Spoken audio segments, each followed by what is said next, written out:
ही ठीक 2:17 पर आपके घर में किसी कमरे से आवाज आए तो क्या आप देखने जाओगे? और अगर उस कमरे की दीवार पर लिखा हो इसे कभी बंद मत करना, तो क्या आप उस नियम को तोड़ोगे? आज की कहानी में एक हवेली है, एक कमरा है और एक ऐसी सच्चाई है जो आपको अंदर तक हिला देगी। लेकिन उससे पहले, अगर आपको साइकोलॉजिकल हॉरर पसंद है तो इस वीडियो को लाइक करें और चैनल को सब्सक्राइब करना मत भूलना, क्योंकि आज के बाद आपकी नींद थोड़ी मुश्किल हो सकती है। तो चलिए शुरू करते हैं। ये कहानी है आरव और सिया की। मुंबई की भागदौड़ भरी जिंदगी में दोनों कहीं खो चुके थे। आरव एक डॉक्यूमेंट्री राइटर था जिसके शब्द सूख चुके थे, और सिया जो अपने पति को हर दिन टूटते हुए देख रही थी। एक दिन सिया ने कहा, चलो कहीं दूर चलते हैं, शांति की तलाश में।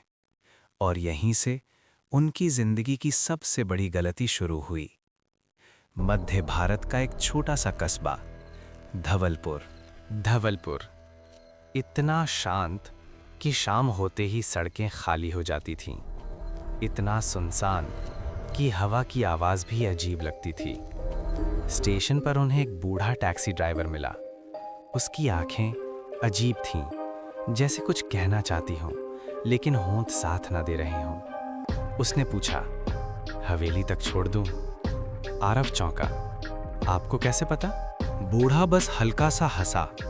वो हंसी नहीं थी, वो चेतावनी थी। हवेली जंगल के पास थी, सफेद दीवारें, ऊंचे दरवाजे और एक डरावनी खामोशी। ड्राइवर ने कहा, पिछले 20 साल से कोई यहां नहीं रहा। जब दरवाजा खुला तो अंदर से ठंडी हवा का झोंका आया, जैसे हवेली ने खुद सांस ली हो। अंदर सब कुछ साफ था, लेकिन बहुत ज्यादा साफ, जैसे किसी ने यहां रहना छोड़ते वक्त सब कुछ बिल्कुल सही हालत में छोड़ दिया हो। पहली रात सब सामान्य रहा, लेकिन फिर रात के ठीक 2:17 ऊपर की मंजिल से आवाज आई। आरव की नींद खुल गई। उसने घड़ी देखी, 2:17। सिया गहरी नींद में थी। आरव ने सोचा, पुरानी इमारत होगी। लेकिन अगली रात फिर वही आवाज और फिर वही समय, 2:17। इस बार आवाज साफ थी, जैसे कोई भारी चीज जमीन पर घसीटी जा रही हो। तीसरी रात आरव ने फैसला किया, आज वो देखेगा। 2:16, 2:17। आरव टॉर्च लेकर ऊपर गया। ऊपर 5 कमरे थे, 4 बंद, एक खुला। वो कमरा अलग था। बाकी कमरों में धूल थी, लेकिन इस कमरे का फर्श साफ था। बीचों बीच एक लकड़ी की कुर्सी पड़ी थी, उल्टी, जैसे कोई अभी अभी वहां से उठा हो। और तभी आरव ने दीवार पर लिखा देखा, ये कमरा कभी बंद मत करना। उसका दिल तेज धड़कने लगा।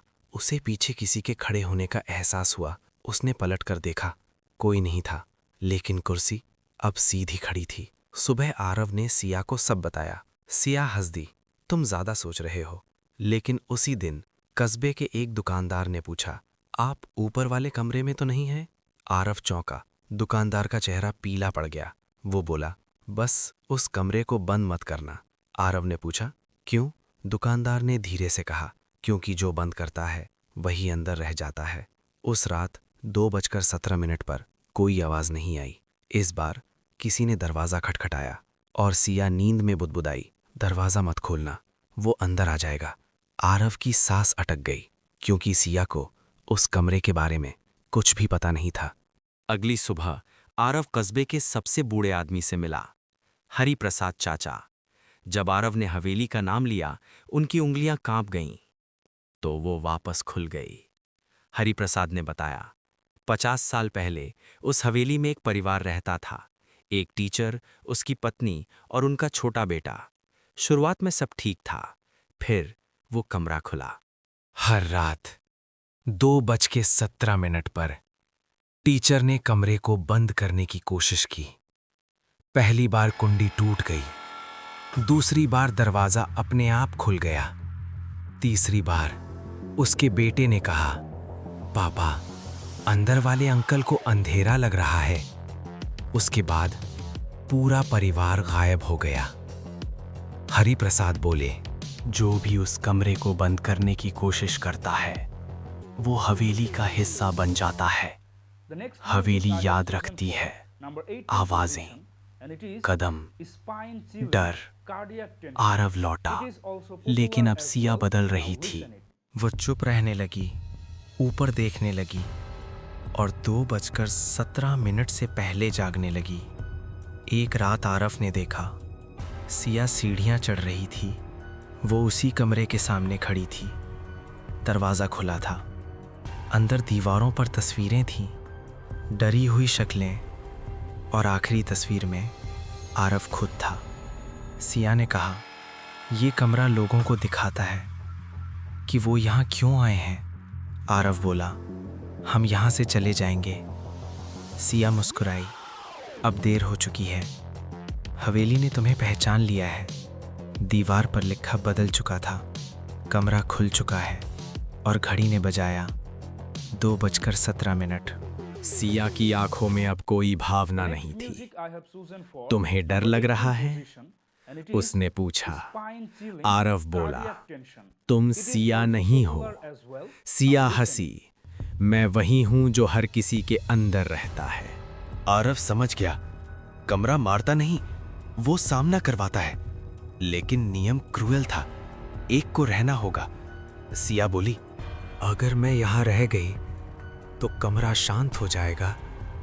तेज रोशनी हुई और फिर सन्नाटा। आरव हवेली के बाहर पड़ा था। सुबह हो चुकी थी। हवेली गायब थी। दस्तावेजों में आरव अविवाहित था। हर रात 2:17 पर उसकी आंख खुल जाती। एक दिन उसे एक तस्वीर मिली। उसमें सिया थी। पीछे कमरा खुला था। पीछे लिखा था, संतुलन बना हुआ है। कुछ महीनों बाद आरव भी गायब हो गया। घर में बस एक आखिरी लाइन मिली, अगर आपको 2:17 पर कोई कमरा बुलाए तो याद रखना, कुछ दरवाजे बंद ही रहना चाहिए।